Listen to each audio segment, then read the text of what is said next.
ఈ రోజున మీకు అద్భుతమైన ఆలోచన అందిస్తున్నాను. జాన్ పాల్ సహోదరుడు బైబిల్ చదువుకు ఒక డౌట్ వచ్చిందంట. ఆ డౌట్కి ఆన్సరే ఈ రోజు మీ మధ్య మెసేజ్. డౌట్ వస్తే అడగవలసింది బైబిల్ బోధించే వాళ్ళండి.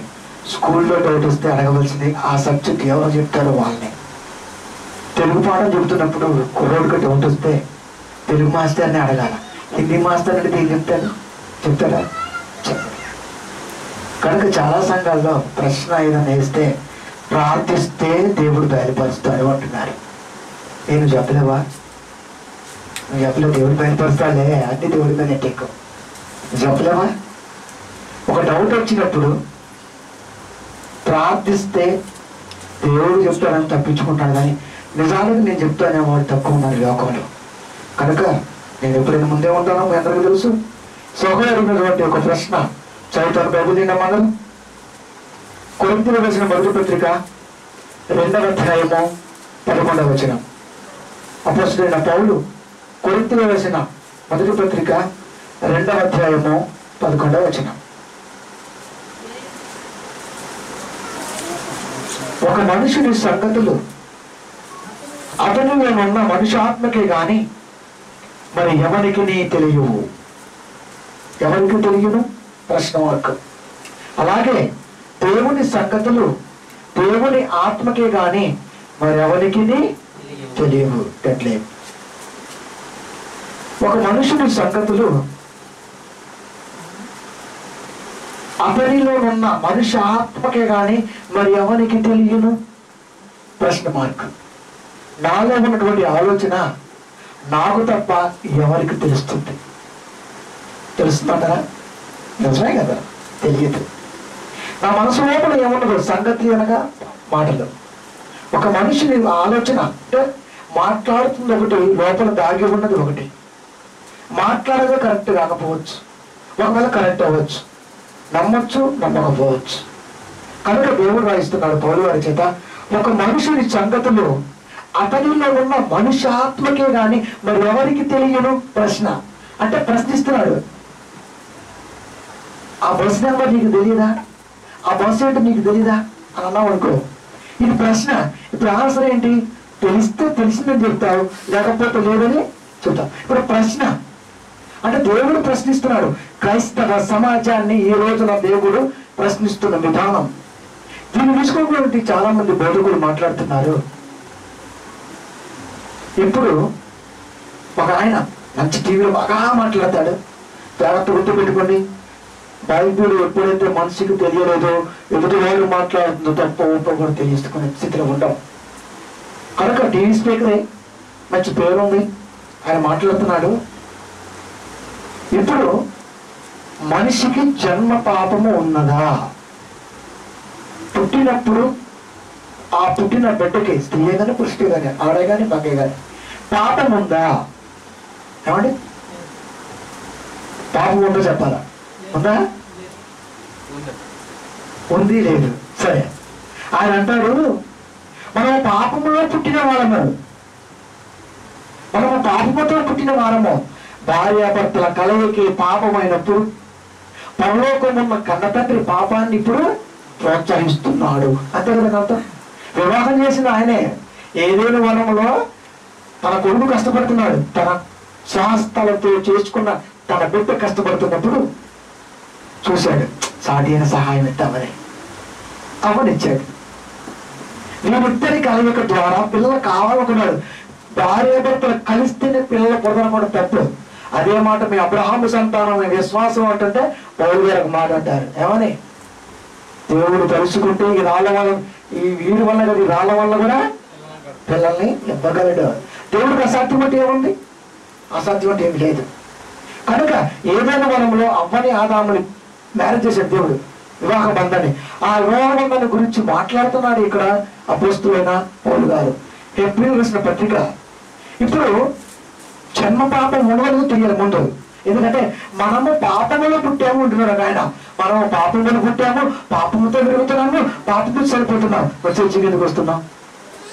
దొంగతనం చేయలేదనుకో, పోలీసు తలకెళ్ళి అయ్యా ఆమె చేసిన దొంగతనం నేను చేయలేదు, ఆమె చేసిన దొంగతనం నేను చేయలేదు అంటుంటావు.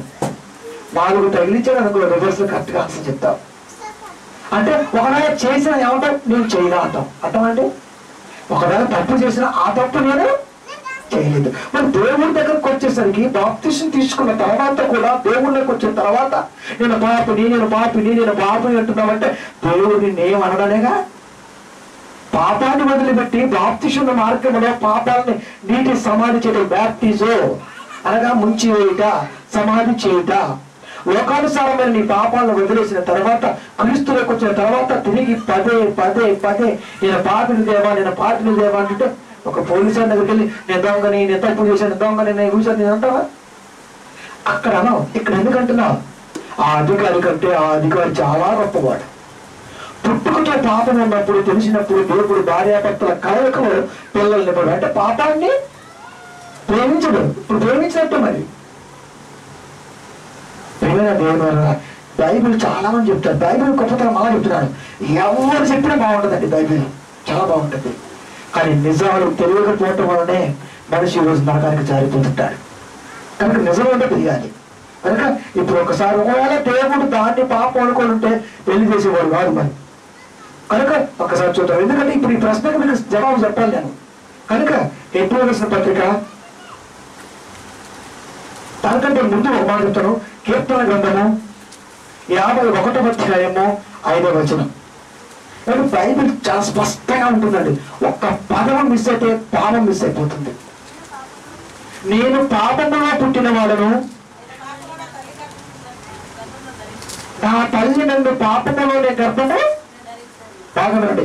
నేను పాపములో పుట్టిన వాడను, పాపములో పుట్టిన వాడను. పాపముతో అన్నాడా, పాపములో అన్నాడా? తోకి లోకి చాలా తేడా ఉంది. ఒక్క ఇలా పెన్ను మర్చిపోయావనుకో లో అవుతుంది, పెన్ను కింద పెట్టావనుకో తో అవుతుంది. తో అయిందంటే నువ్వు కిందకు వస్తూ మాట్లాడుతూ ఉంటాడు. ప్రేమైన దేవుడా, నేను పాపములో పుట్టిన వాడను, నా తల్లి నన్ను గర్భమును పాపముతో కాదు, పాపముతో అయితే వ్యభిచారము చేసినట్టు, పాపములో అయితే సంసారం చేసినట్టు. వ్యభిచారమైన సంసారమైన ఒకటే, కానీ పదం మార్పు ఉంటుంది. అక్కడ స్త్రీ పురుషులే, ఇక్కడ స్త్రీ పురుషులే. దాని వ్యభిచారం ఎందుకు అంటారు, దీని సంసారం ఎందుకు అంటారు? ప్రేమైన దేవుడా, సమాజంలో భార్యాభర్తలకు దేవుడిచ్చిన లైసెన్స్ వివాహ బంధం.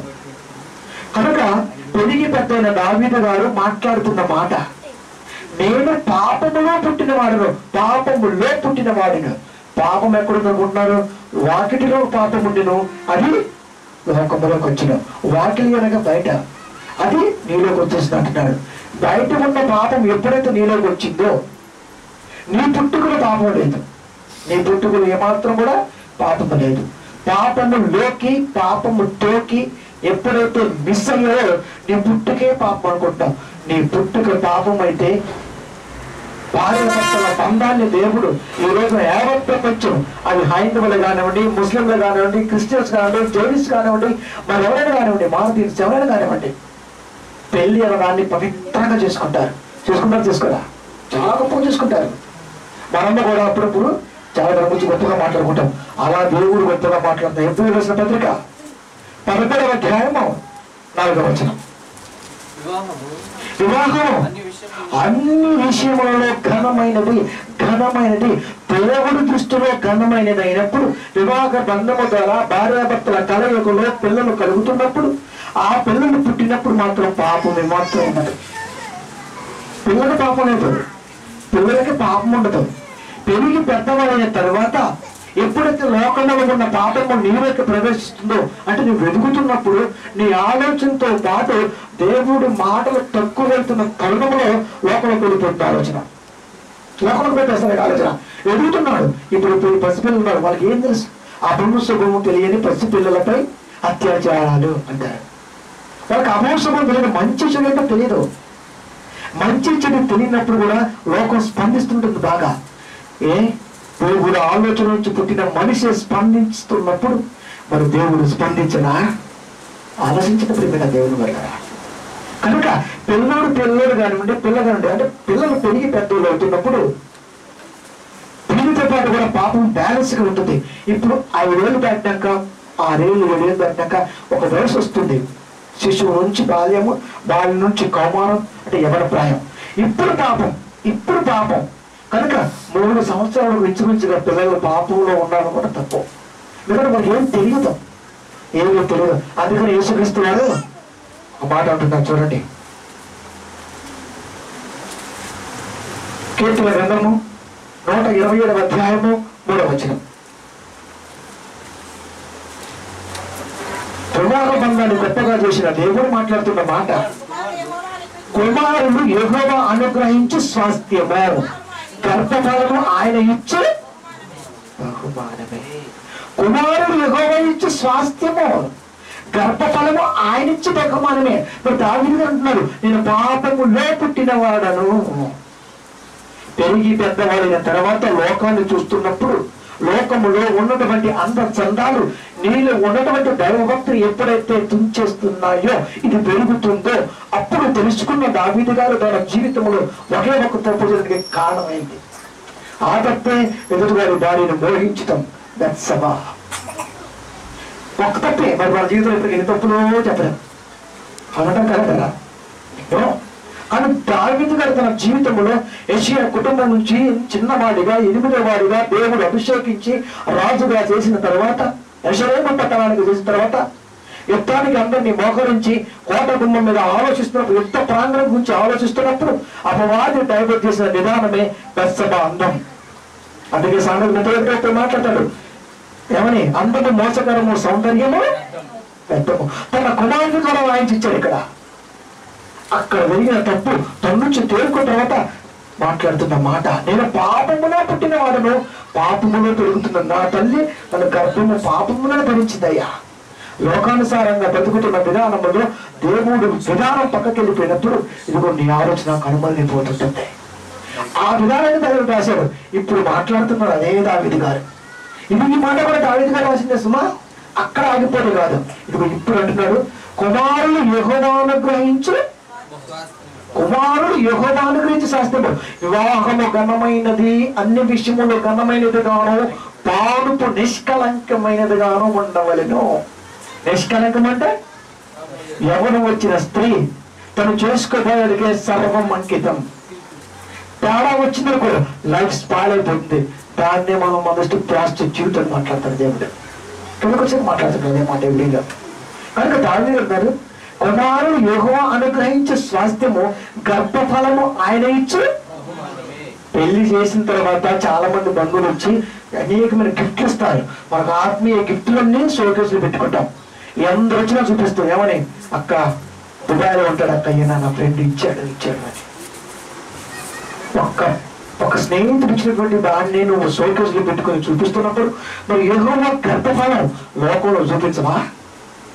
షోకేసులు పెట్టడం ఏంటి? అది షోకేసులు పెట్టే బొమ్మ, ఇది లోకంలో పెట్టాలి. అందుకనే దేవుని చేతులు వర్షాలు దగ్గర మాట్లాడతాను, దేవుని చేతులు అంబువా అపవాది వాడించు బొమ్మవా. దేవుని చేతులు అంబు. అందుకనే ఇక్కడ మాట్లాడుతాడు, కుమారులు యెహోవా అనుగ్రహించు స్వాస్థ్యము, గర్భఫలము ఆయన ఇచ్చు బహుమానము.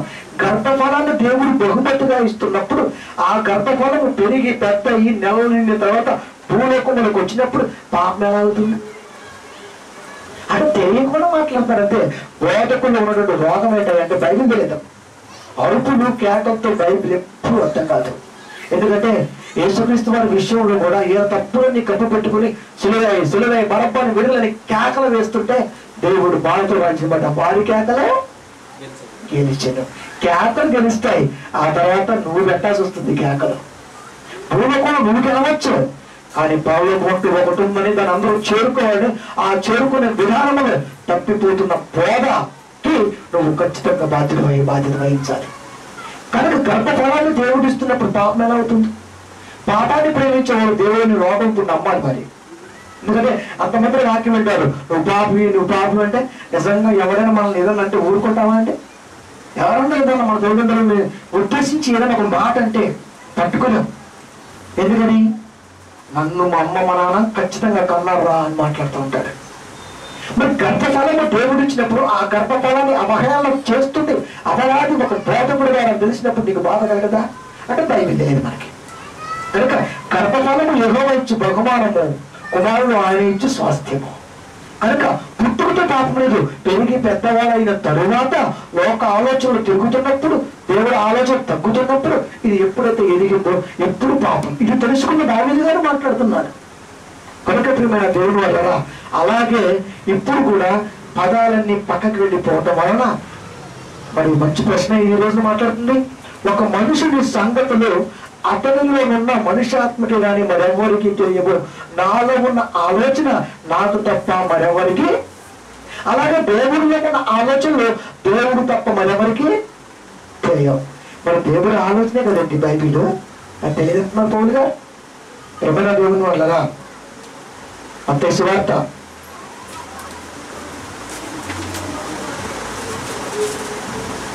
18వ అధ్యాయము 3వ వచనం. మీరు మార్పు నుండి బిడ్డల వంటి వారైతేనే గాని పరలోక రాజ్యముగా ప్రవేశింపలేని మీతో నిశ్చయముగా. మార్పు నుండి బిడ్డల వంటి వారైతేనే పరలోకం. ఇప్పుడు బిడ్డలకి పరలోకం ఉందా లేదా? చిన్నపిల్లలకి, చిన్నపిల్లలదే పరలోక రాజ్యం అన్న ఆటంకపరచుకుని నా దగ్గరికి పంపించండి. చిన్నపిల్లలు అంటే ఇంచుమించుగా 3-4 ఏళ్ళ వరకు వాళ్ళకి పాప గురించి తెలియదు. కనుక మాట్లాడుతున్నాడు, అయ్యా మీరు ఇంకా తెలుసుకోవాలి. మీరు మార్పు నుండి బిడ్డల వంటి వారైతేనే కానీ మీకు పరలోక రాజ్యం లేదు. ఒకవేళ బిడ్డలు ఈ క్షణాన కళ్ళు మూస్తే వాళ్ళకి పరలోక రాజ్యము సిద్ధం. అంటే యేసుక్రీస్తు వారు చిన్నపిల్లలకి పరలోక రాజ్యం ఉన్నట్టుంటే మనం పుట్టినప్పటి నుంచి పాపులు మేము చెప్పడం ఎంతవరకు న్యాయం ఉంది? చిన్నపిల్లలు ఉన్నప్పుడు వాళ్ళకి పరలోక రాజ్యం, పెరిగి పెద్దయిన తర్వాత ఆ మనసు కావాలి కనుకనే అది వదిలాం. కనుక బాప్తిస్మ మార్గంలో చర్చిలోకి వచ్చాం, దేవుళ్ళకి వచ్చాం. ఇప్పుడు ప్రతిసారి పేడ పురుగు అనమాకండి.